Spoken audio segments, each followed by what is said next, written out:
الله أكبر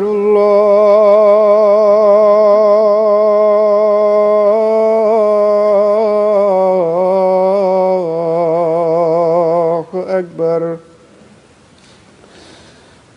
الله أكبر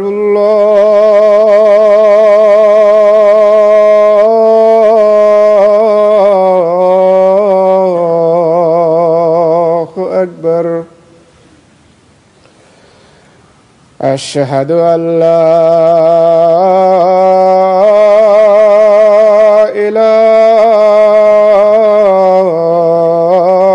إله إلا الله.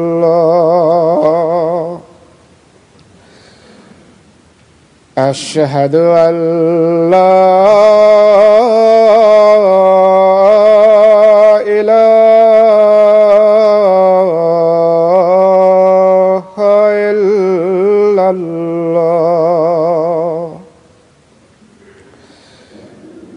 أشهد أن محمدًا رسول الله.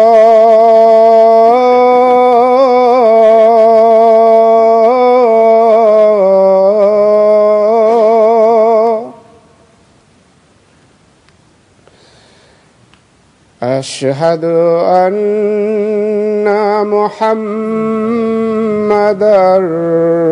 رسول الله. حي على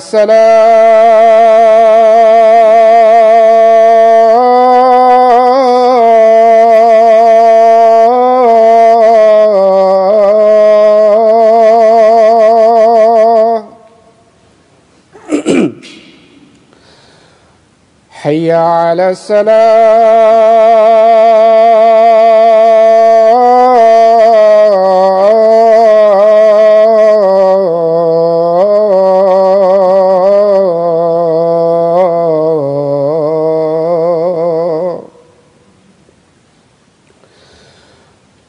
حي على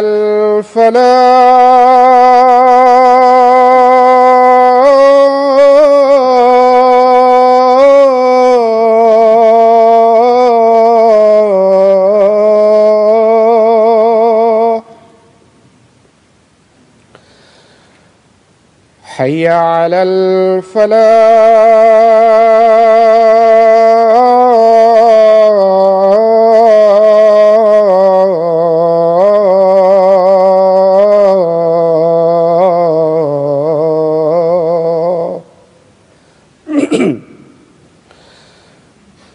الله أكبر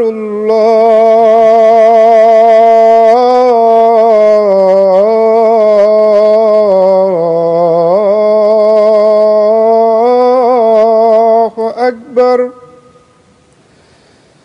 لا إله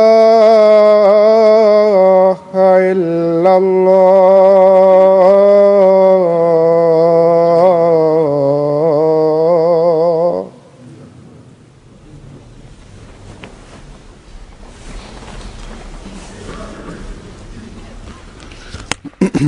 السلام عليكم ورحمة الله.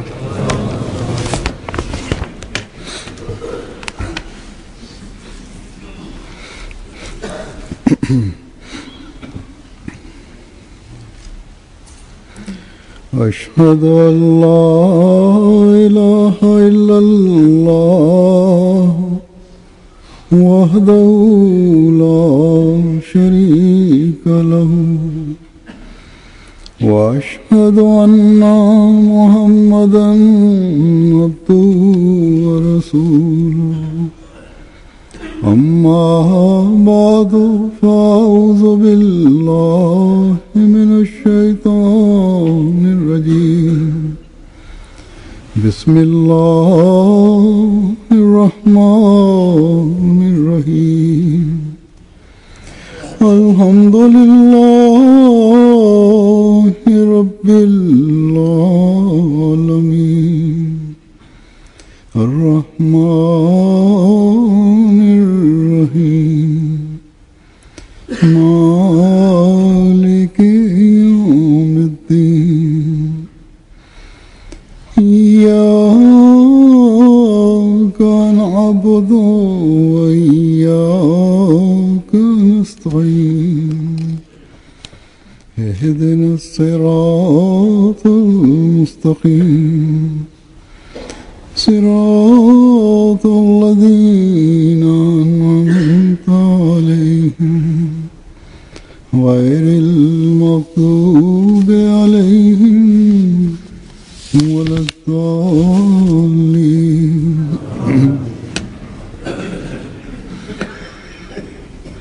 हज़रत मसीह मौऊद अलैहिस्सलाम अपने एक शेरी कलाम में फरमाते हैं ஹசரத் மஸீஹ் மவ்ஊத் அலைஹிஸ்ஸலாத்து வஸ்ஸலாம் அவர்கள் தமது ஒரு கவிதையில் இவ்வாறு கூறுகிறார்கள், காலம் மசீஹின் காலமாக இருந்தது, வேறு யாருடைய காலமாகவும் இல்லை. நான் வராதிருந்தால் வேறு யாராவது வந்திருப்பார்.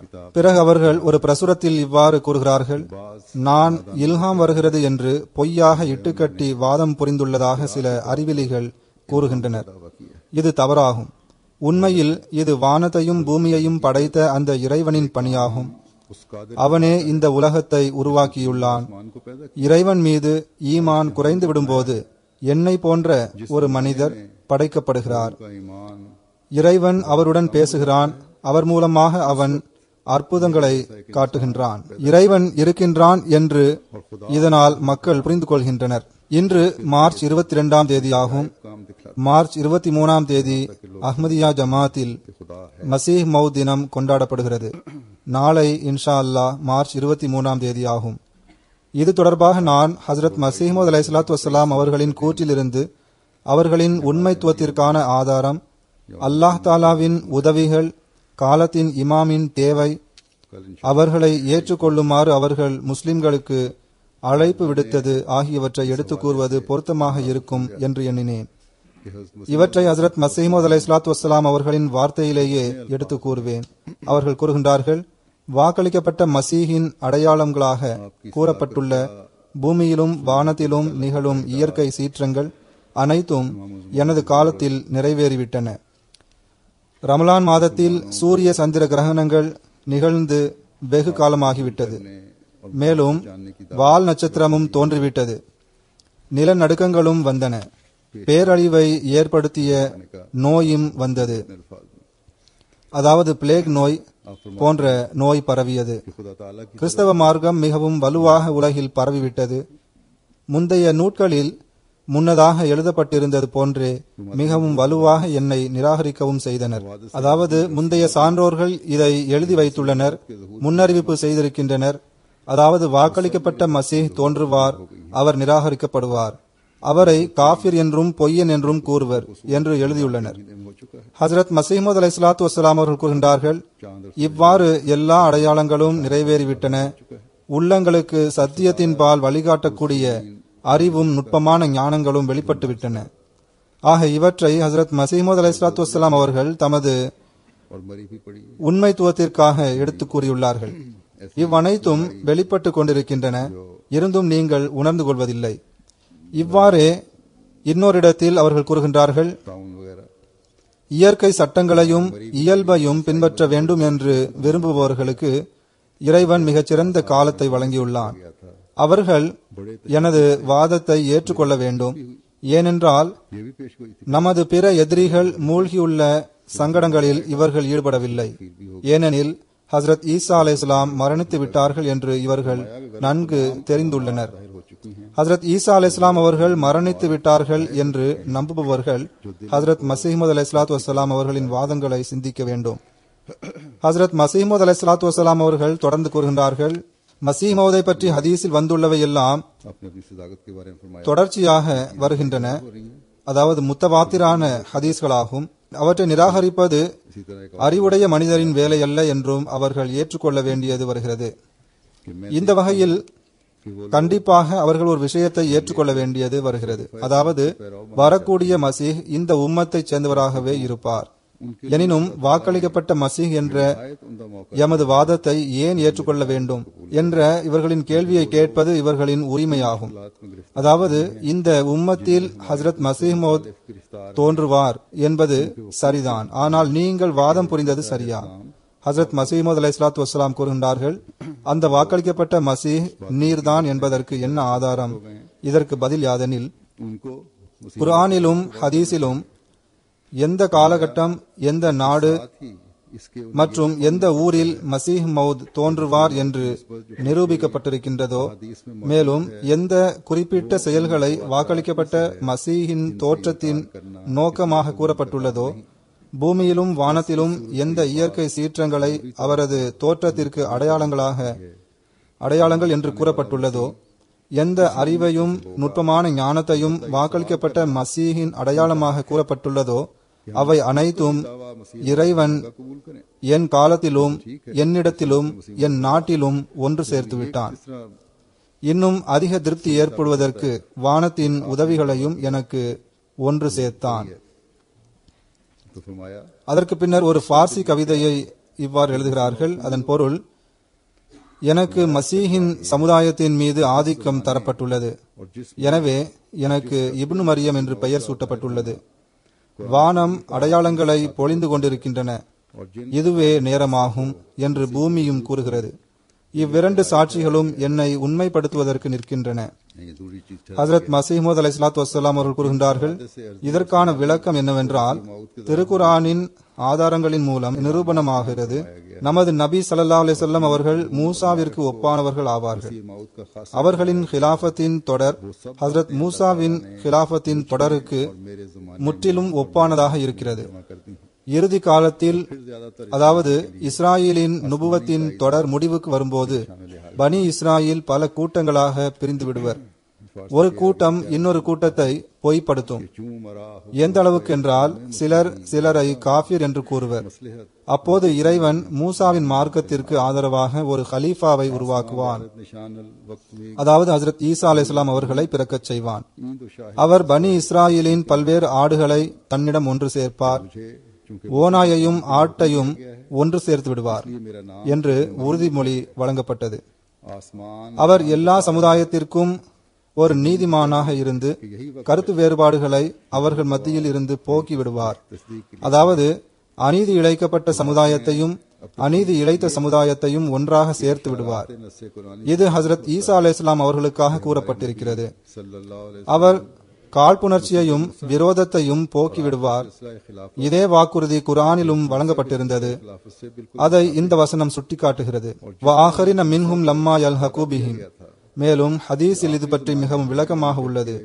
யூதர்கள் கூட்டங்களாக பிரிந்தது போன்று இந்த உம்மத்தும் கூட்டங்களாக பிரிந்துவிடும் என்று எழுதப்பட்டுள்ளது. फिरके हो जाएंगे ஒன்று மற்றொன்றை நிராகரிக்கும், பொய்ப்படுத்தும். இந்த அனைத்து மக்களும் பகைமையிலும் காழ்ப்புணர்ச்சியிலும் மேலோங்கி விடுவார்கள். तक कि बास வாக்களிக்கப்பட்ட மசீஹ் நீதியுடன் தீர்ப்பு வழங்குபவராக உலகில் हामी दीन தோன்றாதவரை இவ்வாறே இருக்கும். पैदा करेगा और वो बनी इसराइल அவர் நீதியுடன் தீர்ப்பு வழங்குபவராக தோன்றி காழ்ப்புணர்ச்சியையும் பகைமையையும் போக்கிவிடுவார். कर देगा அவருடைய காலத்தில் ஓநாயும் ஆடுகளும் ஓரிடத்தில் ஒன்று கூடிவிடும். ध्यान से उठा அதாவது அநீதி இழைத்தவர்களும் அநீதி இழைக்கப்பட்டவர்களும் வலிமையுடையவர்களும் பலவீனமானவர்களும் ஒன்று சேர்ந்து ஒரே மார்க்கத்தில் ஒன்று கூடி இறைவனின் விருப்பத்தை பெறுவதற்கு முயற்சி செய்வர். वादा कुरान में भी दिया गया ஹஜ்ரத் ஈசா அலைஹிஸ்ஸலாம் அவர்கள் இஸ்ராயேல் சமுதாயத்தில் பல கருத்து வேறுபாடுகள் உருவாகிய காலத்தில் தான் தோன்றினார்கள் என்பதை வரலாறு தெரிந்த அனைவரும் நன்கு அறிவர். लिखा है அவர்கள் ஒருவர் மற்றவரை நிராகரிப்பவர்களாகவும் பொய்ப்படுத்துபவர்களாகவும் இருந்தனர். फिरके हुए அதே போன்று இந்த எளியவனும் दूसरे की तक தோன்றியிருக்கின்றேன். உட்புற கருத்து வேறுபாடுகள் எல்லை கடந்துவிட்டன. ஒரு கூட்டம் மற்றொரு கூட்டத்தை காஃபிர் என்று கூறுகிறது. இந்த கருத்து வேறுபாடுகள் நிறைந்த காலத்தில் முஹம்மதிய உம்மத்திற்கு நீதியுடன் தீர்ப்பு வழங்குபவர் ஒருவரின் தேவை இருந்தது. எனவே இறைவன் என்னை நீதியுடன் தீர்ப்பு வழங்குவோராக அனுப்பியுள்ளான். இன்னும் பாருங்கள், அஹ்மதியா ஜமாத்தை காஃபிர் என்று கூறுவதற்காக அல்லது ஏசி பேசுவதற்காக ஒன்று கூடினாலும் இவர்கள் அனைவரும் ஒரு பிரிவினர் மற்ற பிரிவினரை காஃபிர் என்று கூறி வருகின்றனர். இவர்கள் ஒருவரை பற்றி மற்றவர் கூறிய காஃபிர் ஃபத்வாக்கள் இன்னும் இருக்கின்றன. திருக்குரான் மற்றும் ஹதீஸில் ஹஜ்ரத் ஈசா அலைஹிஸ்ஸலாம் அவர்கள் மூசா அலைஹிஸ்ஸலாம் அவர்களுக்கு பிறகு 1300 வருடங்கள் கழித்து 14ஆம் நூற்றாண்டில் வந்தார்கள். அதே போன்று இந்த அடியேனும் இறைவன் புறமிருந்து 14வது நூற்றாண்டில் தோன்றியுள்ளேன். இது ஒரு வியக்கத்தக்க ஒற்றுமையாகும். இதனால்தான் பெரும் கஷ்ஃப் பெறக்கூடியவர்கள் வாக்களிக்கப்பட்ட மசீஹ் 14ஆம் நூற்றாண்டில் தோன்றுவார் என்று கூறியுள்ளார்கள். அல்லாஹ் தாலா எனக்கு குலாம் அஹ்மத் காதியானி என்று பெயர் சூட்டி அதன் பக்கம் சுட்டி காட்டியுள்ளான்.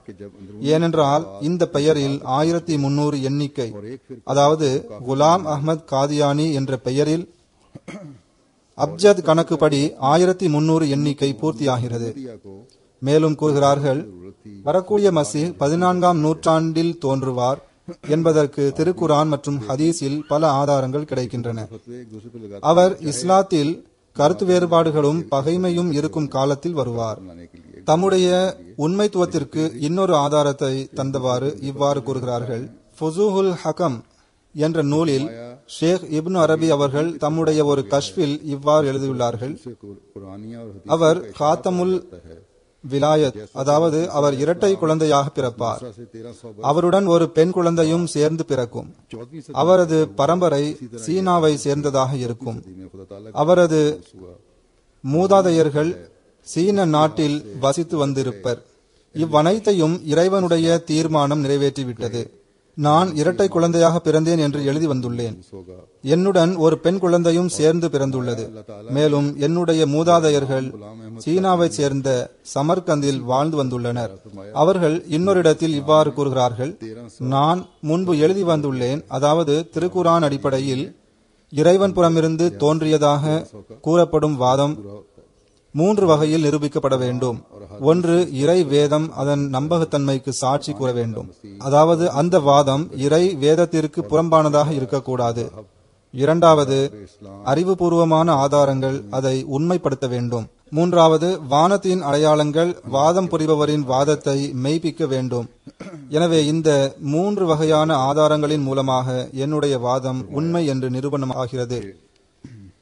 ஹதீஸின் ஆதாரங்கள் சத்தியத்தை தேடுபவருக்கு முழுமையான வழிகாட்டலை வழங்குகிறது. அதாவது சத்தியத்தை தேடுபவராக இருப்பது இதற்கு நிபந்தனையாகும். பிடிவாதம் இருக்கக்கூடாது. சத்தியத்தை தேடுபவராக இருந்தால் அவருக்கு இது முழுமையான வழிகாட்டலை வழங்குகிறது. என்னுடைய வாதத்தின் மீது முழுமையான மன திருப்தியை வழங்குகிறது. அதில் ஒன்று, வாக்களிக்கப்பட்ட மசீஹ் மற்றும் இஸ்ராயலை சேர்ந்த மசீஹ் ஆகிய இருவருக்கும் மத்தியில் உள்ள தோற்ற வேறுபாடுகளும் ஒன்றாகும். சஹி புகாரி பக்கம் 458, 867, 1055 ஆகிய பக்கங்களை ஹஜ்ரத் மசீஹ் அலைஹிஸ்ஸலாத்து வஸ்ஸலாம் அவர்கள் எழுதியுள்ளார்கள். இருப்பினும் இந்த ஹதீஸ் பாப் நுசூலே ஈசா மற்றும் கிதாபுல் அம்பியாவில் உள்ளது. இதில் 2 மசீஹ், அதாவது பனி இஸ்ராயலின் மசீஹ் மற்றும் முஹம்மதிய மசீஹ் ஆகியவர்களின் தோற்றம் பற்றி கூறப்பட்டுள்ளது. இது வெவ்வேறாக உள்ளது. ஹஜ்ரத் மசீஹ் மவ்ஊத் அலைஹிஸ்ஸலாத்து வஸ்ஸலாம் அவர்கள் கூறுகின்றார்கள், வாக்களிக்கப்பட்ட மசீஹ் பற்றிய ஹதீஸில் ஹஜ்ரத் நபியல் நாயகம் ஸல்லல்லாஹு அலைஹி வஸல்லம் அவர்கள் அந்த மசீஹை காபத்துல்லாவில் வலம் வருவதாக கண்டார்கள். அவர் கோதுமை நிறமுடையவராக இருந்தார். அவரது முடி சுருட்டை முடி கிடையாது, அது நீளமுடியாக இருந்தது. பிறகு இஸ்ராயலை சேர்ந்த அசல் ஈசா நபி பற்றி அவர் சிவப்பு நிறமுடையவராகவும் சுருட்டை முடியுடையவராகவும் இருந்தார் என்று எழுதப்பட்டுள்ளது. சஹி புகாரியில் ஆங்காங்கே வரக்கூடிய மசீஹ் மௌதின் தோற்றத்தில் அவர் கோதுமை நிறமும் நீளமுடியும் உடையவராக இருப்பார் என்று எழுதப்பட்டுள்ளது. कामिल बसीरत ஹசரத் ஈசாவின் தோற்றத்தை ஆங்காங்கே சிவப்பு நிறமும் சுருட்டை முடியும் உடையவர் என்று எழுதப்பட்டுள்ளது. उनमें से இதிலிருந்து வரக்கூடிய மனிதர் ஒரு தனி மனிதர் என்றே खिलाफे हुलिया भी है चुनांचे கருதினார்கள் என்று விளங்குகிறது. மேலும் அவருடைய பண்பை பற்றி जो किताब आपने இமாமுக்கும் மின்கும் என்று பெயர் எழுதப்பட்டுள்ளது. 776 மேலும் और ஹசரத் ஈசா அலைஹிஸ்ஸலாம் அவர்கள் ஒரு தனி மனிதர் என்றும் கூறப்பட்டுள்ளது. சில ஒற்றுமையின் காரணமாக ஈசா மரியம் என்ற பெயரை இரண்டு பேருக்கும் சூட்டப்பட்டுள்ளது. जिसमें ஹசரத் மசீமது அலைஹிஸ்ஸலாத்து வஸ்ஸலாம் கூறுகின்றார்கள், இன்னொரு விஷயமும் ஞாபகம் இருக்க வேண்டும். और मसीह मोहम्मदी ஹசரத் ரசூலுல்லாஹி ஸல்லல்லாஹு அலைஹி வஸல்லம் அவர்கள் வரக்கூடிய ஈசா நபி கோதுமை நிறமும் நீளமான முடியும் கொண்டவர் என்று மட்டும் கூறவில்லை. மாறாக அவரை பற்றி கூறிய இடங்களில் எல்லாம் தஜ்ஜாலை பற்றியும் கூறியிருக்கிறார்கள். ஆனால் பனி இஸ்ராயலின் ஈசா அலைஹிஸ்ஸலாம் அவர்களை பற்றி கூறிய இடங்களில் தஜ்ஜாலை பற்றி கூறவில்லை. எனவே ஹசரத் நபிகள் நாயகம் ஸல்லல்லாஹு அலைஹி வஸல்லம் அவர்களின் பார்வையில் ஈசா இப்னு மரியம் இரண்டு பேர் ஆவர் என்று இதிலிருந்து நிரூபணமாகிறது. ஒருவர் கோதுமை நிறமும் நீளமான முடியும் கொண்டவர், இவருடன் தஜ்ஜால் இருக்கின்றார். नबी था இன்னொருவர் சிவப்பு நிறமும் சுருட்டை முடியும் உடையவர், அவர் பனி இஸ்ராயலை சேர்ந்தவராவார். அவருடன் தஜ்ஜால் இல்லை. ஹசரத் ஈசா அலைஹிஸ்ஸலாம் இஸ்ரேலை சேர்ந்தவராவார். இஸ்ரேலை சேர்ந்தவரை கோதுமை நிறமுடையவர் என்று கூற முடியாது. ஆனால் இந்தியாவை சேர்ந்தவர்களை கோதுமை நிறமுடையவர் என்றே கூற வேண்டும். सुर्ख रंग இந்த ஆதாரத்தின் மூலம் நிரூபணமாவது யாதெனில் வரக்கூடிய के आ हजरत கோதுமை நிறம் கொண்ட வாக்களிக்கப்பட்ட மசீஹ் சிரியாவை சேர்ந்தவர் அல்ல, மாறாக அவர் இந்தியாவை சேர்ந்தவர் ஆவார். की सिफ्त में இவ்விடம் ஒன்றை ஞாபகம் வைத்துக் கொள்ள வேண்டும். அதாவது ஹசரத் ஈசா கோதுமை நிறம் உடையவர் இல்லை, மாறாக அவர் और बाद பிற சிரியா நாட்டைச் சேர்ந்த மக்களை போன்று சிவப்பு நிறமுடையவராக இருந்தார். कर दिया है ஆனால் வரக்கூடிய ஈசா நபியின் நிறம் பற்றி ஹதீஸில் கூறப்பட்டிருக்கின்றது. அவருடைய தோற்றம் ஒருபோதும் சிரியாவை சேர்ந்தவர்களது தோற்றம் போன்று இருக்காது. सल्लल्लाहु अलैहि वसल्लम இது ஹதீஸின் हां मसीह मौद வார்த்தைகளில் இருந்து தெரிகிறது. பிற ஹஜ்ரத் மசீமது அலைஹிஸ்ஸலாத்து வஸ்ஸலாம் அவர்கள் कि उसका இந்த காலத்து மௌலவிகள் நேர்மையிலும் மார்க்கத்திலும் நிலைத்து நின்றவாறு சிந்தித்தால் அவர்கள் இதை கண்டிப்பாக ஏற்றுக்கொண்டே ஆக வேண்டும் என்றும் கூறுகிறார்கள். அதாவது 14ஆம் நூற்றாண்டின் முஜத்தின் வேலை சிலுவையை முறிப்பதாகும். இது வாக்களிக்கப்பட்ட மசீஹின் பணியாகும். எனவே 14ஆம் நூற்றாண்டின் முஜத்தித் दो थे மசீஹாக இருத்தல் வேண்டும். जो गंदम को और साफ बालों वाला தீமைகளும் குழப்பங்களும், உதாரணத்திற்கு மது குடித்தல், விபச்சாரம் போன்ற தீமைகள் மிகுதியாக பரவியுள்ளன. 14ஆம் நூற்றாண்டில் பல தீமைகளும் குழப்பங்களும் பரவிவிட்டன. உதாரணத்திற்கு மது குடித்தல், விபச்சாரம் போன்ற தீமைகள், இன்னும் பல தீமைகள் பரவியுள்ளன. ஆனால் நன்கு சிந்தித்தால் தெரிந்து கொள்ளலாம். शामियों இவற்றிற்கு காரணம் ஒரு மனிதரின் இரத்தம் மனிதனை எல்லா பாவங்களிலிருந்தும் மன்னித்து விட்டது, அது கேள்வி கணக்கிற்கு பரிகாரமாகிவிட்டது என்ற கொள்கையே ஆகும். ஹஜ்ரத் ஈசாவின் பரிகாரத்தின் காரணமாக मसीह मौद பாவங்களுக்கு கேள்வி கணக்கு கிடையாது என்று நம்புகின்றனர். ஹஜ்ரத் மசீஹ் மௌத் அலைஹிஸ்ஸலாம் அவர்கள் கூறுகின்றார்கள், இதன் காரணமாகவே இவ்வாறு तारीख से भी यही குற்றம் புரிவதில் ஐரோப்பா எல்லா நாடுகளையும் விட மேலோங்கியுள்ளது. இதில் எல்லா மேற்கத்திய நாடுகளும் அடங்கும். பிற நாடுகளிலும் இப்போது எல்லா புறமும் பொய் பரவி கொண்டிருக்கிறது.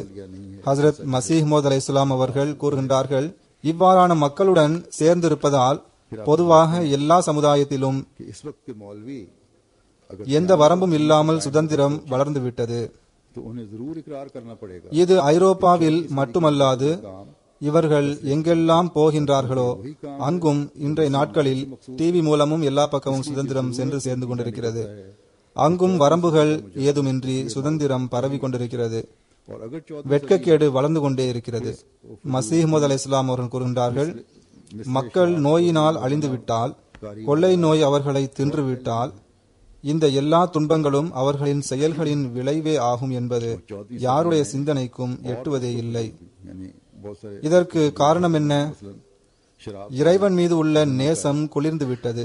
मगर அந்த இறைவனின் கண்ணியம், கம்பீரம் ஆகியவற்றின் மீதுள்ள அச்சம் உள்ளத்திலிருந்து குறைந்து விட்டது. कहा है இதுவும் கவலைக்குரிய ஒன்றாகும். उनके खून நாமும் துவாவின் பால் கவனம் செலுத்த வேண்டும். ஏற்றுக்கொள்ளாதவர்களும் சிந்திக்க வேண்டும்.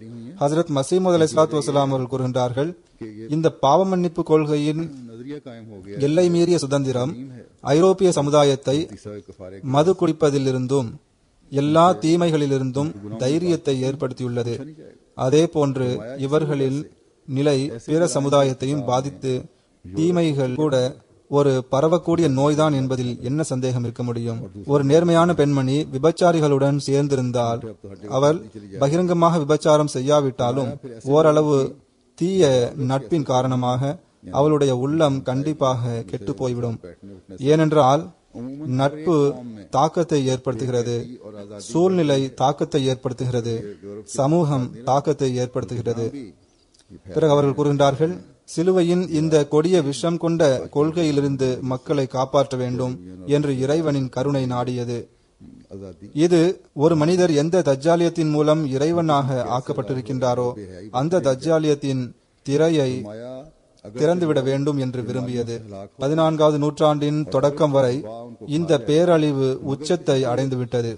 எனவே அல்லாஹ் தாலாவின் கருணையும் தயாளமும் 14ஆம் நூற்றாண்டின் முஜத்தித் சிலுவையை முறிப்பவராக இருக்க வேண்டும் என்று விரும்பியது. ஏனென்றால் முஜத்தித் மருத்துவராவார். மருத்துவர் என்பவர் எந்த நோய் உச்சத்தில் இருக்குமோ அதை முற்றிலும் அடியோடு அழிப்பதன் பக்கம் கவனம் செலுத்த வேண்டும். சிலுவையை முறிப்பது வாக்களிக்கப்பட்ட மசீஹின் வேலை என்பது உண்மை என்றால் 14ஆம் நூற்றாண்டில் தோன்றும் முஜத்தித் அவருடைய கடமை சிலுவையை முறிப்பதாகும். அவரே வாக்களிக்கப்பட்ட மசீஹ் ஆவார் என்பதும் உண்மையாகும். சிலுவையை முறிப்பது எவ்வாறு நிகழும் என்பது பற்றி அவர்கள் கூறுகின்றார்கள். இந்த இடத்தில் இயல்பாக ஒரு கேள்வி எழுகிறது, மசீஹ் மௌத் எப்படி எதை கொண்டு சிலுவையை முறிப்பார் என்ற கேள்வி. மசீஹ் மௌத் போர் மற்றும் சண்டையின் மூலமாகவா சிலுவையை முறிக்க வேண்டும்? இன்றைய நமது எதிரி மௌலவிகள் நம்பியிருப்பது போன்று முறிக்க வேண்டுமா அல்லது வேறு ஏதாவது முறையா? இந்த கேள்வியின் பதிலாவது, மௌலவிகளின் மீது இறைவன் கருணை காட்டுவானாக. அவர்கள் இந்த கொள்கையில் முற்றிலும் தவறிழைத்து இருக்கிறார்கள். வாக்களிக்கப்பட்ட மசீஹ் போர் மற்றும் சண்டையிடுவது அவரது நோக்கம் அல்ல. அவரது நோக்கம் அறிவுபூர்வமான சான்றுகள், வானத்தின் அடையாளங்கள் மற்றும் துவா ஆகியவற்றின் மூலம் இந்த குழப்பத்தை அளிப்பார். இந்த 3 ஆயுதங்களையும் இறைவன் அவருக்கு வழங்கியுள்ளான். இம்மூன்றிலும் இறைவன் அற்புதமான சக்தியை வைத்துள்ளான். அதை அவரது எதிரிகள் ஒருபோதும் எதிர்த்து நிற்க முடியாது. இறுதியில் இவ்வாறு சிலுவை முறிக்கப்படும். இறுதியில் ஒவ்வொரு சத்தியத்தின் பார்வையிலிருந்தும் சிலுவையின் கண்ணியம் மறைந்துவிடும். இதன் மீது சிந்திப்பவர், இதை நன்கு ஆராய்ந்து பார்ப்பவர்களின் உள்ளத்திலிருந்து சிலுவையின் கண்ணியம் மறைந்துவிடும், அது அழிந்துவிடும். மெல்ல மெல்ல ஏகத்துவத்தை ஏற்றுக்கொள்ள மிகவும் பரந்த கதவு திறந்துவிடும். இவ்வனைத்தும் படிப்படியாகவே நிகழும். ஏனென்றால் இறைவனின் எல்லா பணிகளும் படிப்படியாகவே நிகழ்கின்றது. சில நமது வாழ்நாளிலும் இன்னும் சில நமக்கு பிறகும் நிகழும். இஸ்லாம் தொடக்கத்தில் படிப்படியாகத்தான் வளர்ந்தது. பிறகு அதன் கடைசி காலத்திலும் படிப்படியாக வளர்ந்து அது தனது முந்தைய நிலைக்கு திரும்பும். ஹஜ்ரத் மசீமது அலைஹிஸ்ஸலாத்து வஸ்ஸலாம் அவர்களை ஏற்றுக்கொண்டுள்ள மக்களும் இந்த கடமையை நிறைவேற்றுவதில் ஈடுபாட்டுடன் செயல்பட வேண்டும். ஏகத்துவத்தை நிலைநாட்ட முயற்சி செய்ய வேண்டும். பிறகு அவர்கள் கூறுகின்றார்கள், நினைவிருக்கட்டும், காலத்தின் இமாம் என்ற சொல்லில் நபி, ரசூல், முஹத்தஸ், முஜத்தித் ஆகிய அனைத்தும் உள்ளடங்கும். ஆனால் இறைவனின் படைப்புகளுக்கு நேர்வழி வழங்குவதற்காக அல்லாமலும் அதற்கான முழுமைத்தன்மை அவர்களுக்கு வழங்கப்படாமலும் இருப்பதால் அவர்கள் இறை நேசர்களாகவும் வலிமார்களாகவும் இருக்கலாம். ஆனால் அவர்கள் காலத்தின் இமாம் என்று அழைக்கப்பட மாட்டார்கள். இறுதியில் இந்த கேள்வி எஞ்சியுள்ளது, காலத்தில் இமாம் யார்? அவரை பின்பற்றுவது எல்லா பொதுவான முஸ்லிம்கள் மற்றும் இறையச்சம் உடையவர்கள், கனவு காணும் தகுதியை பெற்றவர்கள் மற்றும் இல்ஹாம் பெறக்கூடியவர்கள் ஆகிய அனைவரும் அந்த இமாமை பின்பற்றுவது இறைவன் புறமிருந்து கடமையாக்கப்பட்ட அந்த இமாம் யார்? அதாவது எல்லா முஸ்லிம்களும், எல்லா நல்ல மனிதர்களும், கனவு காணும் தகுதியை அடைந்தவர்களும், மசீஹ் தோன்றிவிட்டார் என்ற செய்தியை இல்ஹாம்களின் மூலம் பெறக்கூடியவர்களும் ஆகிய அனைவரும் அந்த இமாமை பின்பற்ற வேண்டும். ஹஜ்ரத் மசீமது அலைஹிஸ்ஸலாத்து வஸ்ஸலாம் கூறுகின்றார்கள், எனவே இறைவனின் அருளால் இப்போது காலத்தின் இமாம் நான் ஆவேன் என்று பகிரங்கமாக கூறுகின்றேன். என்னில் இறைவன் அனைத்து அடையாளங்களையும் எல்லா நிபந்தனைகளையும் ஒன்று சேர்த்திருக்கிறான். இந்த நூற்றாண்டின் தொடக்கத்தில் அவன் என்னை அனுப்பியுள்ளான். அதில் 15 வருடங்கள் கழிந்துவிட்டன. இந்நூலை அவர்கள் எழுதும்போது அவர்கள் இதை கூறினார்கள். இஸ்லாமிய கொள்கைகள் கருத்து வேறுபாடுகளினால் நிறைந்த காலகட்டத்தில் நான் அனுப்பப்பட்டுள்ளேன். எந்த ஒரு கொள்கையும் கருத்து வேறுபாடு இல்லாமல் காணப்படவில்லை. அவ்வாறே மசீஹின் நுசூல் பற்றியும் மிகவும் தவறான கருத்துக்கள் பரவிவிட்டன. இந்த கொள்கையிலும் கூட கருத்து வேறுபாடு எந்த அளவிற்கு வளர்ந்து விட்டதென்றால், ஒருவர் மசீஹ் உயிருடன் இருப்பதாக நம்புகிறார், ஒருவர் மரணமடைந்து விட்டதாக நம்புகிறார், ஒருவர் உடல் அளவில் இறங்குவார் என்று நம்புகிறார், ஒருவர் அவரது இறங்குதல் உவமை வடிவில் இருக்கும் என நம்புகின்றார், ஒருவர் டமாஸ்கஸில் இறங்குவார் என்று நம்புகின்றார், ஒருவர் மக்காவில், ஒருவர் பைத்துல் மக்தஸில், ஒருவர் இஸ்லாமிய படையில் மீது இறங்குவார் என்றும் நம்பி வந்தார், ஒருவர் இந்தியாவில் இறங்குவார் என்றும் நம்பி வந்தார். ஆக இந்த அனைத்து வேறுபட்ட கருத்துக்களும் தீர்ப்பு வழங்கும் ஒரு நீதிமானை எதிர்பார்த்து கொண்டிருந்தன. எனவே அந்த நீதிபதி நானாவேன். ஆன்மீக அடிப்படையில் சிலுவையை முறிப்பதற்காகவும் கருத்து வேறுபாடுகளை களைவதற்காகவும் அனுப்பப்பட்டுள்ளேன். இவ்விரண்டு அம்சங்களும் தான் நான் அனுப்பப்பட வேண்டும் என்று எதிர்பார்த்தன. என்னுடைய உண்மைத்துவத்திற்காக நான் இன்னும் ஆதாரங்கள் வழங்க வேண்டியது அவசியமில்லை. ஏனென்றால் காலத்தின் தேவையே என் வருகைக்கு ஆதாரமாகும். மசீஹ் மவுத் தோன்ற வேண்டும் என்று காலம் எதிர்பார்த்திருந்தது, காலத்தின் தேவையாக இருந்தது. எனவே அதுவே அவரது வருகைக்கு ஆதாரமாக அமைந்தது. ஆனால் அவ்வாறெல்லாம் இருந்தும் எனக்கு ஆதரவாக இறைவன் பல அடையாளங்களை வெளிப்படுத்தியுள்ளான். நான் பிற கருத்து வேறுபாடுகளில் தீர்ப்பு வழங்குவோராகவும் ஹக்கமாகவும் இருக்கின்றேனோ அவ்வாறே ஈசா நபியின் மரணம் மற்றும் உயிரோடு இருத்தல் ஆகிய கருத்து வேறுபாட்டிலும் தீர்ப்பு வழங்கும் ஹக்கமாக இருக்கின்றேன். நான் இமாம் மாலிக், இப்னு ஹசம் ஆகியவர்கள் மசீஹை பற்றி கூறிய முத்தஸிலாவின் கூற்றை சரியானது என்று தெரிவிக்கின்றேன். பிற அஹ்லே சுன்னத் மக்கள் தவறில் உள்ளார்கள் என்று நம்புகிறேன். ஆகவே நான் நீதியுடன் தீர்ப்பு வழங்குவனாக இருப்பதால் சண்டையிடுபவர்களுக்கு மத்தியில் எனது தீர்ப்பை நான் அறிவிக்கின்றேன். நுசூலின் அடிப்படை கருத்து, அஹ்லே சுன்னத் பிரிவினர் சத்தியத்தில் உள்ளனர். ஏனென்றால் மசீஹ் இறங்க வேண்டியது கட்டாயமாகும்.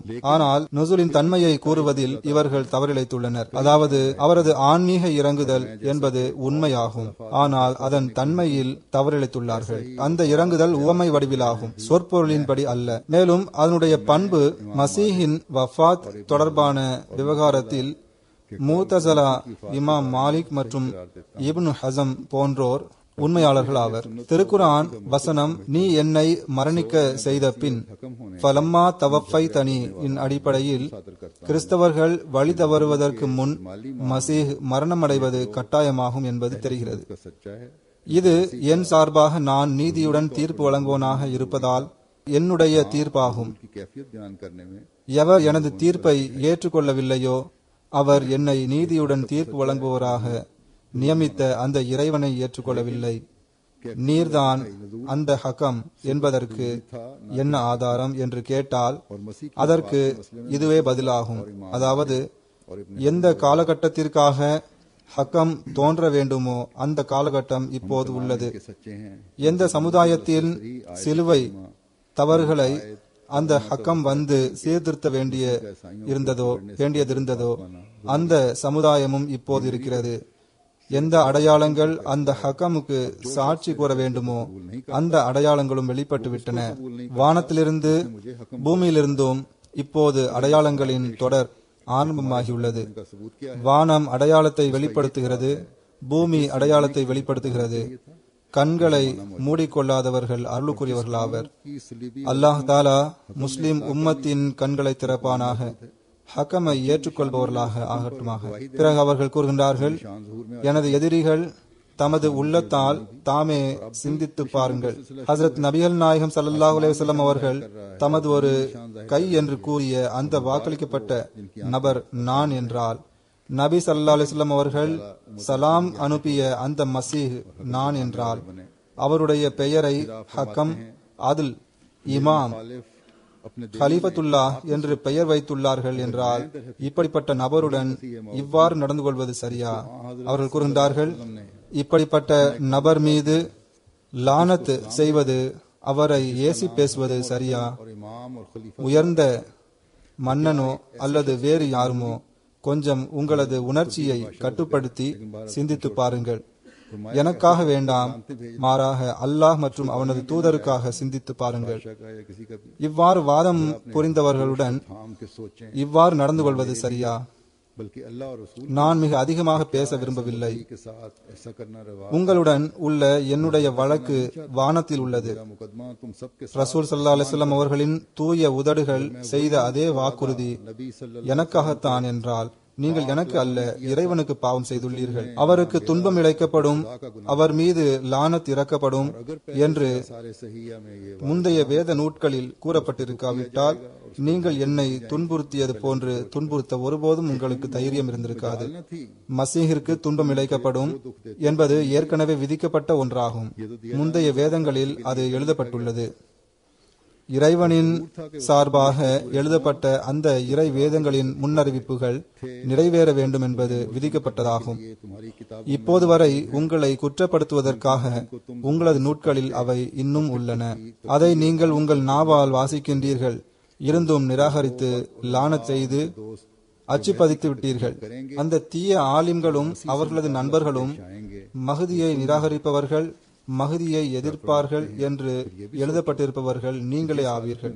பிறகு அவர்கள் கூறுகின்றார்கள், இதையும் சிந்தித்து பாருங்கள், நான் வாக்களிக்கப்பட்ட மசீஹ் என்று வாதம் புரிந்துள்ள நபர் ஆவேன்.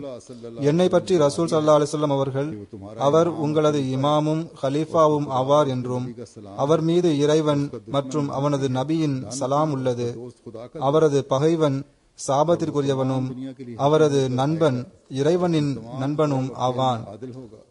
அவர் முழு உலகிற்கும் நீதியுடன் தீர்ப்பு வழங்குவோராவார். அவர் தமது எல்லா கூற்றிலும் செயலிலும் நீதிமானாக இருப்பார் என்று கூறினார்கள்.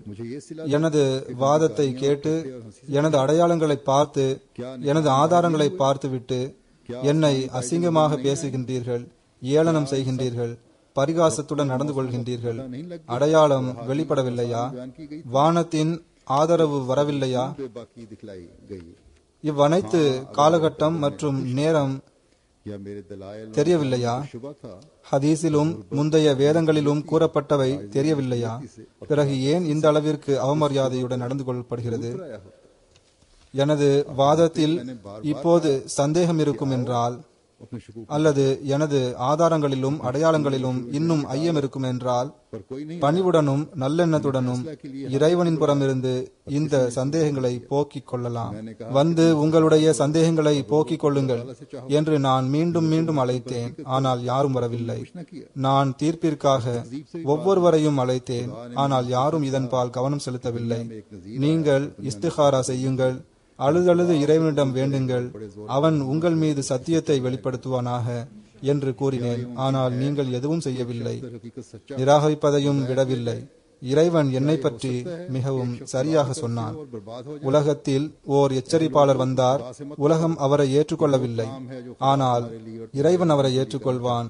மிகவும் வலுவான தாக்குதல்களால் அவருடைய உண்மையை வெளிப்படுத்துவான். ஒரு மனிதன் உண்மையில் அவர் சத்தியவானாக இருந்தும் அவர் வீணாக்கப்படுவாரா? இறைவன் புறமிருந்து வந்த ஒருவர் அழிந்து போவாரா? மக்களே, நீங்கள் இறைவனுடன் சண்டை போடாதீர்கள். இது இறைவன் உங்களுக்காகவும் உங்களின் ஈமானுக்காகவும் செய்ய விரும்புகின்ற பணியாகும். நீங்கள் மின்னலுக்கு முன்னால் வேண்டுமானால் நின்று கொள்ளலாம், ஆனால் இறைவனுக்கு முன்னால் உங்களுக்கு ஒருபோதும் சக்தி இல்லை. இந்த வியாபாரம் மனிதன் புறம் இருந்து செய்யப்பட்டது என்றால் உங்களது எதிர்ப்பிற்கு கொஞ்சமும் அவசியம் கிடையாது. இறைவன் இதை அளிப்பதற்கு அவனே போதுமானவனாவான். வானம் சாட்சி பகர்கிறது, ஆனால் அந்தோ நீங்கள் கேட்பதில்லை. பூமி தேவை தேவை என்று கூறுகிறது, ஆனால் நீங்கள் அதை பார்ப்பதில்லையே. ஏ துரதிர்ஷ்டசாலி சமுதாயமே, எழுந்திரு, பார், இஸ்லாம் கால்களுக்கு கீழே நசுக்கப்பட்டது, குற்றவாளிகளை போன்று அவமானப்படுத்தப்பட்டது, அது பொய்யர்களுடன் சேர்க்கப்பட்டது, அது அசுத்தமானவற்றுடன் சேர்த்து எழுதப்பட்டது. இறைவனுடைய ரோஷம் அந்த சமயத்தில் பொங்கி எழாதா? இப்போது வானம் குனிந்து வருகிறது, இப்போது ஒவ்வொரு காதுக்கும் அனல் மௌஜூத், நான் இருக்கிறேன் என்ற சப்தம் வரும் நேரமாகும். அல்லாஹ் தாலா முஸ்லிம்களின் காதுகளை திறப்பானாக. அவர்கள் யாவரும் இந்த ஓசையை கேட்பவர்களாக விளங்குவார்களாக. இப்போது நான் ஒரு கவலைக்குரிய செய்தியை கூற விரும்புகிறேன். இது ஒரு வஃபாத் செய்தியாகும். சௌத்ரி முபாரக் முஸ்லிஹ்தீன் அஹ்மத் சாஹிபின் வஃபாத் சம்பவமாகும். இவர் தஹ்ரீகே ஜதீதில் வக்கீலுல் தாலீமாக இருந்தார். இவர் ஜமாத்தின் மிக நீண்ட கால தொண்டர் ஆவார். மார்ச் 16ஆம் தேதி அன்று இவர் வஃபாத் ஆகியுள்ளார். இன்னா லில்லாஹி வ இன்னா இலைஹி ராஜிஊன். இவர் ஜூன் 21, 1934ஆம் ஆண்டு பிறந்தார். மதிப்பிற்குரிய சூஃபி குலாம் அஹ்மத் சாஹிப் ஹஜ்ரத் மசீமது அலைஹிஸ்ஸலாத்து வஸ்ஸலாம் அவர்களின் சஹாபிக்கு பிறந்தார். இவருடைய தாத்தாவும் சஹாபி ஆவார். ஹஜ்ரத் மசீமது அலைஹிஸ்ஸலாத்து வஸ்ஸலாம் அவர்களின் 313 சஹாபாக்களில் இவருடைய தாத்தாவும் ஒருவர் ஆவார். ஜூன் 5, 1895இல் இவர் பையத் செய்தார். இந்தியா பிரிவினைக்கு பிறகு ஹஜ்ரத் 2வது கலிஃபத்துல் மஸீஹ் அவர்களின் கட்டளைக்கு ஏற்ப இவர் காதியான் சென்று அங்கு தர்வேஷ்களில் ஒருவராக சேர்ந்து விட்டார். இவர் காதியானில் வஃபாத்தாகி அங்கேயே காதியானில் பெஹ்ஷ்தி மக்பராவில் அடக்கம் செய்யப்பட்டுள்ளார். மதிப்பிற்குரிய சௌத்ரி முபாரக் முஸ்லிஹ்தீன் சாஹிபின் தந்தை சூஃபி குலாம் அஹ்மத் சாஹிப் அவர்களுக்கு ஹஜ்ரத் மசீமது அலைஹிஸ்ஸலாத்து வஸ்ஸலாம் அவர்களை சந்திக்கும் நல்வாய்ப்பு கிடைத்துள்ளது. மதிப்பிற்குரிய சூஃபி சாஹிப் வாழ்க்கையை அர்ப்பணித்தவராவார். இந்த அடிப்படையில் ஜமாத்தின் பல்வேறு தொண்டுகளை செய்யும் நல்வாய்ப்பும் இவருக்கு கிடைத்து வந்தது. தாலிமுல் இஸ்லாம் மேல்நிலை பள்ளியின் ஆசிரியராகவும் இவர் இருந்தார். போர்டிங்கின் சூப்பரிண்டென்டென்டாகவும் இவர் இருந்தார். தஹ்ரீகே ஜதீதின் நாசிர் பைத்துல் மால் ஹர்ச்சாக இருந்தார். சதரஞ்சமுன் அஹ்மதியாவின் நாசிர் ஆலா சானியாகவும் இருந்தார். இவ்வாறு பல்வேறு தொண்டுகளை செய்யும் நல்வாய்ப்பும் இவருக்கு கிடைத்தது. முஸ்லிஹ்தீன் சாஹிபின் தாத்தா குஜராத்தை சேர்ந்தவர். ஜூன் 18, 1949ஆம் ஆண்டு இவர் தன் வாழ்வை ஜமாத்திற்காக அர்ப்பணித்தார். முன்னதாக இவருடைய பெற்றோர்கள் இவரை வக்ஃப் செய்திருந்தார்கள். செப்டம்பர் 19, 1949 அன்று மெட்ரிக் முடித்த பிறகு வக்ஃப் செய்த 8 மாணவர்களை ஹஜ்ரத் 2வது கலிஃபத்துல் மஸீஹ் அவர்கள் அழைத்தார்கள். 2வது கலிஃபத்துல் மஸீஹ் அவர்களே மாணவர்களுக்கான தேர்வுகளை தயார் செய்தார்கள், வினாக்களை தயார் செய்தார்கள், பரீட்சை நடத்தினார்கள், நேர்முக தேர்வும் நடத்தினார்கள். இவர்களில் ஒருவர் முபாரக் முஸ்லிஹ்தீன் சாஹிப் அவரும் ஆவார். பிறகு சிலரை காலேஜில் மேற்படிப்புக்கு அனுப்பி வைத்தார்கள். தாலிமுல் இஸ்லாம் உயர்நிலை பள்ளியில் இவர் 9ஆம் வகுப்பு வரை படித்தார். பிறகு சென்யூட்டில் உள்ள ஒரு பள்ளிக்கூடத்தில் மெட்ரிக் முதல் டிவிஷனில் தேர்ச்சி பெற்றார். பிறகு 1953இல் லாகூரில் உள்ள தாலிமுல் இஸ்லாம் காலேஜில் பிஎஸ்சி முடித்துவிட்டு பின்னர் லாகூர் கவர்மெண்ட் காலேஜில் 1956இல் பஞ்சாப் யூனிவர்சிட்டியின் மூலம் கணிதத்தில் எம்எஸ்சி முடித்தார். பிறகு இவர் வக்ஃப் செய்தார்.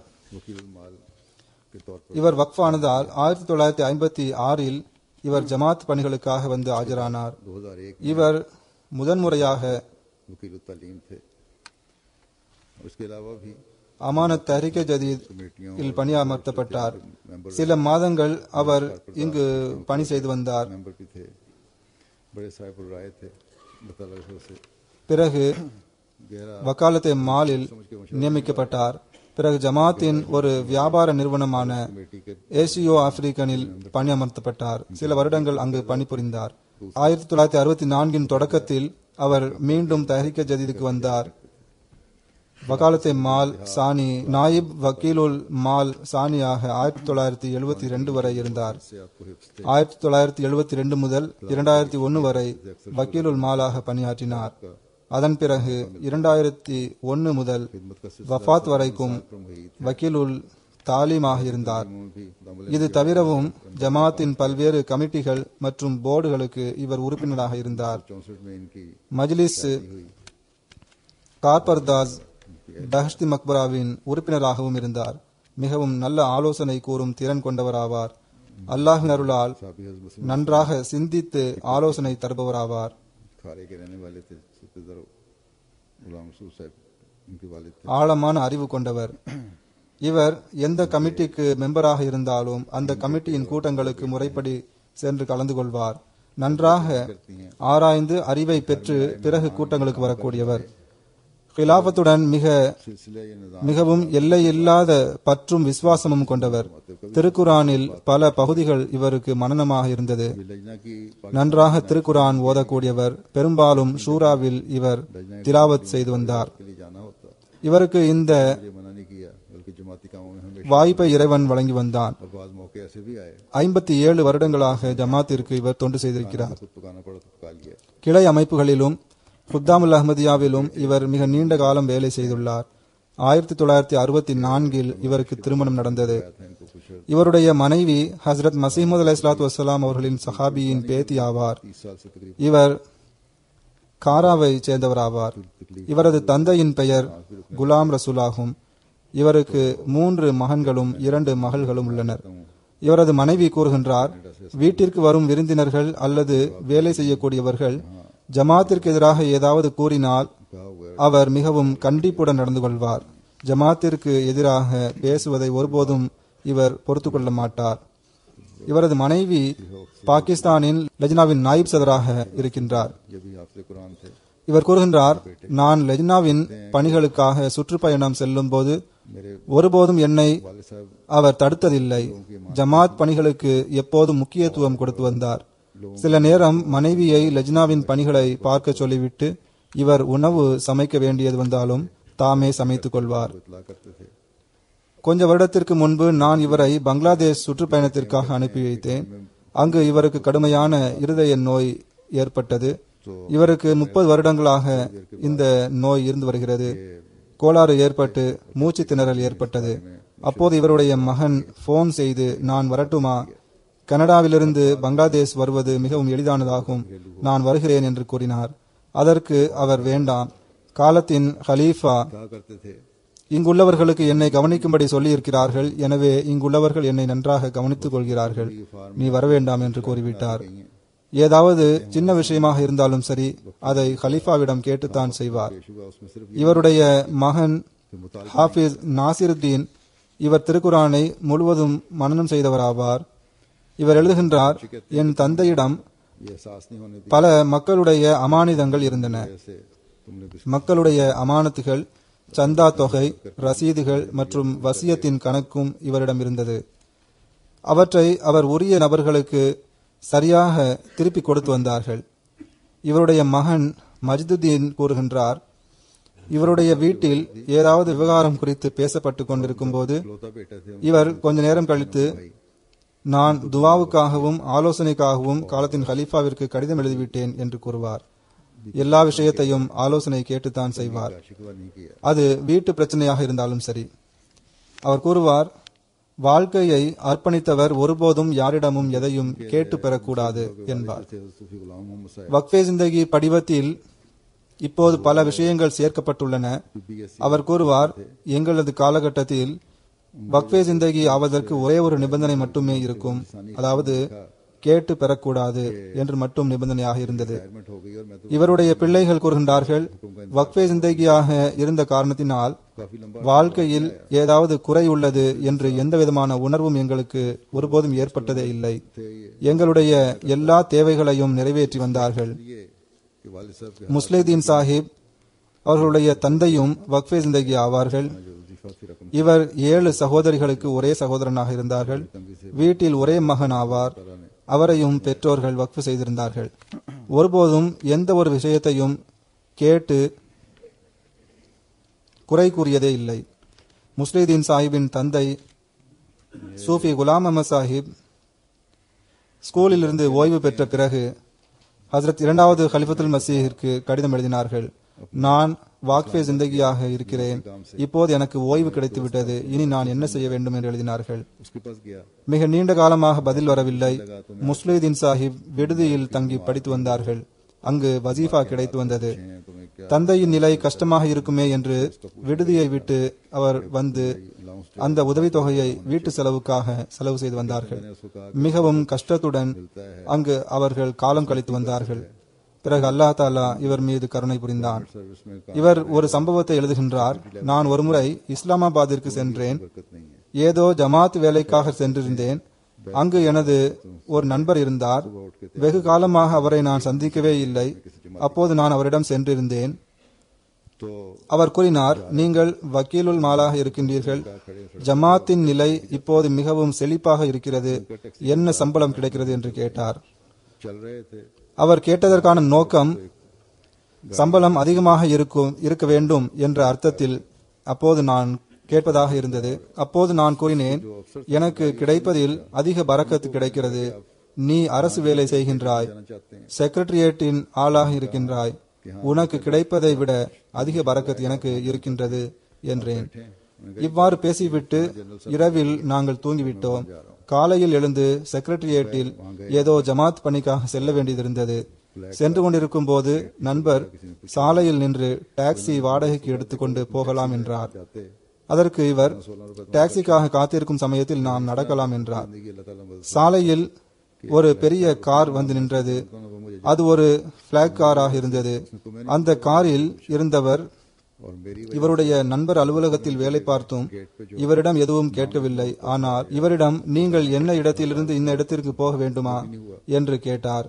இவர் ஆம் என்றார். அதற்கு அந்த நபர், எனக்கு எதேச்சையாக உள்ளத்தில் தோன்றியது, நீங்களும் அங்கு செல்லக்கூடியவர்கள்தான், உங்களை மலைத்து செல்ல வேண்டும் என்று தோன்றியது என்றார். ஆக நாங்கள் உள்ளே சென்றோம். அது பிளாக் காராக இருந்தது. எனவே கேட் திறந்தது. யாரும் எதுவும் கேட்கவில்லை. இவர் தம் நண்பரிடம், பாருங்கள், நீங்கள் இப்போது டாக்ஸியில் வந்திருந்தால் 15-16 ரூபாய் செலவாகி இருக்கும். ஆனால் வாழ்க்கையை அர்ப்பணித்தவர்களுடன் அல்லாஹ் இவ்வாறு நடந்து கொள்கின்றான். ஒரு பிளாக் கார் வந்து நிற்கிறது. அவரை எனக்கு தெரியாது, அவருக்கும் நான் யார் என்று கூட தெரியாது. என்னைதான் வாருங்கள் என்றார். உம்மை அவர் கேட்கவே இல்லை. என் காரணமாக நீங்கள் அலுவலகத்திற்குள் வந்துவிட்டீர்கள். கேட்டில் பெயர் எழுத வேண்டும் அல்லது அறிமுகம் பெற வேண்டும், அதுவும் இல்லை. நாம் நேரடியாக உள்ளே வந்துவிட்டோம். இதுவே அல்லாஹ் தாலா வாக்ஃபே ஜிந்தகியுடன் நடந்து கொள்ளும் விதமாகும். ஹஜ்ரத் 4வது கலிஃபத்துல் மசீஹ் அவர்கள் ஒரு ஹுத்பாவில் நற்செய்தி அடங்கிய தமது ஒரு கனவை குறிப்பிட்டார்கள். அதில் இவ்வாறு கண்டதாக கூறுகின்றார்கள். அதாவது, சுற்றுலா பேருந்து போன்ற ஒரு பஸ்ஸில் நானும் சில நண்பர்களும் பயணம் செய்கின்றோம். ஒரு ஆற்றை கடக்க வேண்டியதிருந்தது. பஸ்ஸின் பயணம் நிலை எவ்வாறு இருந்தது என்று எனக்கு ஞாபகம் இல்லை. ஆனால் ஒரு பாலத்திற்கு அடியில் வந்து அந்த பஸ் நின்றுவிட்டது. அந்த பஸ் அதற்கு அடுத்து ஏதோ காரணத்தால் செல்ல முடியாது. அப்படிப்பட்ட நேரத்தில் பயணிகள் கீழே இறங்கி உலாவ ஆரம்பிப்பார்கள். அதே போன்று நானும் பஸ்ஸிலிருந்து கீழே இறங்கினேன். சில பயணிகளும் இறங்குகிறார்கள். எனக்கு வேறு யாரும் ஞாபகத்தில் இல்லை. ஆனால் முபாரக் முஸ்லிஹுதீன் சாஹிப், நமது வக்ஃபே ஜிந்தகி தஹ்ரீக் ஜதீத் பணியாளர், என்னுடன் இருப்பது நன்றாக நினைவில் இருக்கிறது. வேறு ஏதும் முக்கிய பணிகள் இல்லை என்றால் சரி, இப்போது குளிக்கலாம் என்று கூறுவது போல் நானும் அவரும் ஆற்றில் குதிக்கின்றோம். அப்போது எனக்கு இவ்வாறு சிந்தனை தோன்றுகிறது, அதாவது சற்று நீந்திவிட்டு திரும்பி வந்துவிடலாம். ஆனால் முபாரக் முஸ்லி சாஹிப் என்னை விட்டு 2 கை அளவு தூரத்தில் முன்னால் இருக்கின்றார். வாருங்கள், நாம் இப்படியே நீந்தி ஆற்றை கடக்கலாம் என்கிறார். எனக்கு இவ்வாறு சிந்தனை தோன்றுகிறது. ஆறு மிகவும் வேகமாக ஓடிக்கொண்டிருக்கிறது. சிந்து நதியில் வெள்ளம் வரும்போது இருப்பது போல் நதி வேகமாக ஓடுகிறது. நம்மால் இது முடியுமா முடியாதா என்று தோன்றுகிறது. முபாரக் முஸ்லிஹுதீன் சாஹிப் கூறுகின்றார், இல்லை, நாம் செய்து விடுவோம், போகலாம் என்கிறார். அப்போது எனக்கு மிகவும் வியப்பாக இருக்கிறது. நான் ஒன்றும் மிகச் சிறந்த நீச்சல்காரன் இல்லை. ஆனால் நீச்சலில் மிகவும் அசாத்தியமான சக்தி பிறக்கிறது. சில கைகளை அடித்ததும் பெரிய தூரம் கடந்து விடுகிறோம். அப்போது திரும்பி பார்த்தால் பின்னால் இருந்த நதிக்கரை மிகவும் தூரத்தில் தென்படுகிறது. பிறகு இன்னும் கொஞ்சம் நீந்திய போது ஆறு முழுவதையும் கடந்து விடுகிறோம். மறுபக்கம் நாங்கள் கரை ஏறுகிறோம். ஆச்சரியம் என்னவென்றால், முபாரக் முஸ்லிஹுதீன் சாஹிப் கனவில் எனக்கு முன்னால் தென்பட்டார்கள். ஆனால் கரை ஏறும்போது முதலில் நான் கரைக்கு வருகிறேன், அதன் பிறகு அவர் வருகிறார். இவ்வாறு நாங்கள் இருவரும் மறுகரைக்கு சென்று அங்கிருந்து வெளியேறி மறுமுனையிலிருந்து உலகில் எவ்வாறு வளர்ச்சி பெறுவது என்று பார்வையிடுகிறோம். பிறகு அவர்கள் எழுதுகின்றார்கள், பொதுவாக இந்த சிந்தனை மனிதனுக்கு தோன்றுவதில்லை. எனவே இந்த கனவு முடிந்த பிறகு எனது உள்ளத்தில் மிகவும் பலமான தாக்கம் இருந்தது. இது இறைவன் புறமிருந்து தெளிவான ஒரு தூது செய்தியாகும். ஏதோ ஒரு புதிய இலக்கை அடைவது தொடர்பாக நற்செய்தி வழங்கப்பட்டிருக்கின்றது. இதன் ஒரு பகுதி இப்போது வரை எனக்கு புரியவில்லை. எனக்கு பின்னால் என்னுடைய நண்பர்கள் ஏன் விடுபட்டனர், நாங்கள் இருவர் மட்டும் ஏன் முன்னால் சென்று விடுகிறோம் என்று புரியவில்லை. எவ்வாறு இருப்பினும் உள்ளத்தில் இந்த தாக்கம் கண்டிப்பாக இருக்கிறது. இந்த கனவில் அச்சமூட்டும் எச்சரிக்கை ஏதும் இல்லை, மாறாக நற்செய்தி இருக்கிறது. ஆற்று வெள்ளம் பஸ்ஸை நிறுத்திவிட்டது, ஆனால் எங்கள் இருவரையும் அதனால் தடுக்க முடியவில்லை. இருந்தாலும் இது ஒரு அருளுக்குரிய கனவாகும். இதில் அவருடைய பெயரின் அடிப்படையில் முபாரக்கான கனவாகும். இதில் ஜமாத்தின் முன்னேற்றங்கள் கூறப்பட்டிருக்கின்றது. இவர் துவா செய்யும் பழக்கமுடையவராவார், தஹஜ்ஜுத் தொழுபவராவார், பிறரை அதிகமாக கவனித்துக் கொள்ளக்கூடியவராவார். இவருடைய அலுவலகத்தில் பணிபுரிபவர்கள் எழுதுகின்றார்கள், இவர் ஒவ்வொரு வருடமும் ஏழைக்கு ரமலானில் வீட்டுக்கு தேவையான ரேஷன் பொருட்களை வாங்கி கொடுப்பார். இவ்வாறு இவர் செய்வது வேறு யாருக்கும் தெரியாது. இவர் அலுவலக பணிகளில் மிகவும் கண்டிப்பானவர், ஆனால் இயல்பால் மிகவும் மென்மையானவர், பணிவான மனிதர் ஆவார். இவருடைய பிள்ளைகள் இப்போது இறைவனின் அருளால் பொருள் வசதி கொண்டவர்களாக உள்ளனர். இவருடைய நன்மைகளையும் படைப்பின சேவையையும் தொடர்ந்து செய்யக்கூடியவர்களாக இருப்பார்களாக. இவர் தமது ஒரு மகளை டாக்டர் படிக்க வைக்க வேண்டும் என்று விரும்பினார். அப்போது இவர்கள் ஹஜ்ரத் 4வது கலிஃபத்துல் மசீஹ் அவர்களை சந்திக்க சென்ற போது அவர்கள், பெண்கள் டாக்டர் ஆனால் வீட்டு வேலையில் சிரமம் ஏற்படுகிறது என்று மட்டுமே கூறினார்கள். இதனால் இவர் அந்த எண்ணத்தை கைவிட்டு விட்டார். ஆனால் அல்லாஹ் தாலா அந்த பெண்ணுக்கு அதிகமாக அருள் செய்தான். அவர் கனடா சென்று PhD படித்து டாக்டர் ஆவதற்கு நல்வாய்ப்பை இறைவன் அவருக்கு நல்கிவிட்டான். சில விஷயங்கள் மிகவும் சின்னதாக இருப்பதாக தெரியும். இங்கும் பாருங்கள், குழந்தைகளுக்கு அரசாங்கத்திடமிருந்து படிப்பிற்கு அலவன்ஸ் கிடைத்தால் கணவன் நான் வாங்குவேன் என்பார், மனைவி இல்லை நான் வாங்குவேன் என்பார். இவ்வாறு சண்டை ஏற்படும். ஆனால் இவருடைய மகன் எழுதுகின்றார், நான் நல்ல மதிப்பெண் பெற்றதால் எனக்கு ஸ்காலர்ஷிப் கிடைத்தது. எனது தந்தை என்னிடம், இந்த ஸ்காலர்ஷிப் உன்னுடைய உழைப்பின் மூலம் கிடைத்ததாகும், எனவே உனது படிப்பிற்கான செலவு மற்றும் தங்குவதற்கான செலவு ஆகியவற்றை நான் செய்து வருவேன். உனக்கு கிடைக்கும் இந்த பணம் உன்னுடையதாகும். அதில் வீட்டில் உள்ளவருக்கும் எனக்கும் எந்த உரிமையும் இல்லை என்று கூறினார்கள். ஆனால் இது எங்களது உரிமையாகும் என்று குழந்தைகள் கேட்டு பெற வேண்டும் என்பது இதற்கு பொருள் அல்ல. கூற வந்த நோக்கம் என்னவென்றால், எந்த நோக்கத்திற்காக எந்த செலவு செய்ய வேண்டுமோ அதை அந்த நோக்கத்திற்காக மட்டுமே செய்ய வேண்டும். டாக்டர் சாஹிப் எழுதுகின்றார்கள், 1985 இவருக்கு இருதய நோய் இருந்து வருகிறது. வாழ்க்கை இப்போது முடிந்துவிடும் அப்போது முடிந்துவிடும் என்று தோன்றும். ஆனால் அல்லாஹ் தாலா இவரை மரணத்தின் வாயிலிருந்து காப்பாற்றியுள்ளான். பல செமினார்களில் நான் இவருடைய கேஸ் பற்றி கூறுவதுண்டு. இது ஒரு அற்புதமாகும் என்று டாக்டர்கள் கூறுவதுண்டு. நான் கூறியது போன்று இவரை நான் பங்களாதேஷுக்கு அனுப்பி வைத்தேன். அப்போது எனக்கு இவரை குறித்து கவலை இருந்தது. ஏனென்றால் இவர் உடல் நலம் சரியில்லாதவர் ஆவார். இவரை நான் அனுப்பியுள்ளேன், ஆரோக்கியமாக திரும்ப வேண்டும் என்று கவலைப்பட்டேன். அல்லாஹ் தாலா இவரை ஆரோக்கியமாக திரும்ப கொண்டு வந்தது மட்டுமல்லாமல் அதன் பிறகு பல ஆண்டு இவருக்கு நல்ல ஆரோக்கியமான வேலை செய்யக்கூடிய வாழ்க்கையை வழங்கியுள்ளான். இவருடன் வேலை செய்து வரும் ஒரு முபல்லிக் சாஹிப், ஹிபத்துர் ரஹ்மான் சாஹிப் எழுதுகின்றார்கள், ஜாமியா அஹ்மதியாவில் இவருடைய ஒரு சொற்பொழிவு இருந்தது. மசீஹ் மௌத் தின கூட்டத்தில் பிரின்சிபல் சாஹிப் அவர்களும் இதை எழுதியுள்ளார்கள். பிரின்சிபல் சாஹிப் அவரை சந்திப்பதற்காக போகும்போது, நான் சொற்பொழிவை தயார் செய்து விட்டேன். நேற்று காலை 7 மணி முதல் 12 மணி வரை உட்கார்ந்து சொற்பொழிவை தயார் செய்துள்ளேன். ஆனால் இப்போது நான் மருத்துவமனையில் இருக்கின்றேன், எனவே சொற்பொழிவு ஆற்ற முடியாது என்றார். எல்லாவற்றையும் பற்றி அக்கறை கொண்டவராக இருந்தார். வேலையை முன்னதாகவே செய்து விடுவார். நானும் இவருடன் வேலை பார்த்திருக்கின்றேன். ஏறக்குறைய 8 வருடங்கள் வேலை செய்திருக்கிறேன். இவரிடமிருந்து பல விஷயங்களை கற்றுக்கொண்டேன். டிராப்டிங் மிகவும் தரமானதாக இருக்கும். பட்ஜெட் தயார் செய்வதில் மிகவும் திறமை வாய்ந்தவராக இருந்தார்.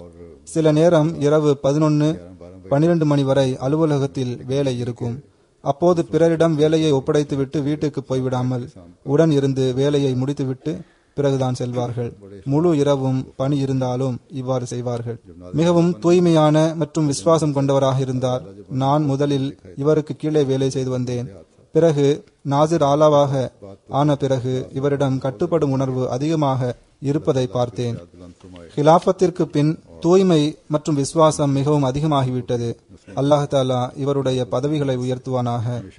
இவருடைய குழந்தைகளை, சந்ததிகளை ஹிலாபத்துடன் எப்போதும் ஒன்றி வாழக்கூடியவர்களாக ஆக்குவானாக.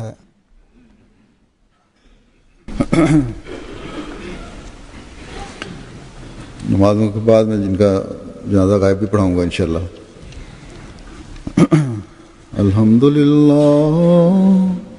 अल्हम्दुलिल्लाह नहमदुहु व नस्तईनुहु व नस्तगफिरुहु व नुमिनु बिही व नतवक्कलु अलैहि व नऊज़ु बिल्लाहि मिन शुरूरि अनफुसिना ومن سيئات أعمالنا من يهده الله فلا مضل له ومن يضلل فلا هادي له ونشهد أن لا إله إلا الله ونشهد أن محمدا عبده ورسوله. عباد الله رحمكم الله إن الله يأمر بالعدل والإحسان وإيتاء ذي القربى وينهى عن الفحشاء والمنكر والبغي يعظكم لعلكم تذكرون. اذكروا الله يذكركم وادعوه يستجب لكم ولذكر الله أكبر.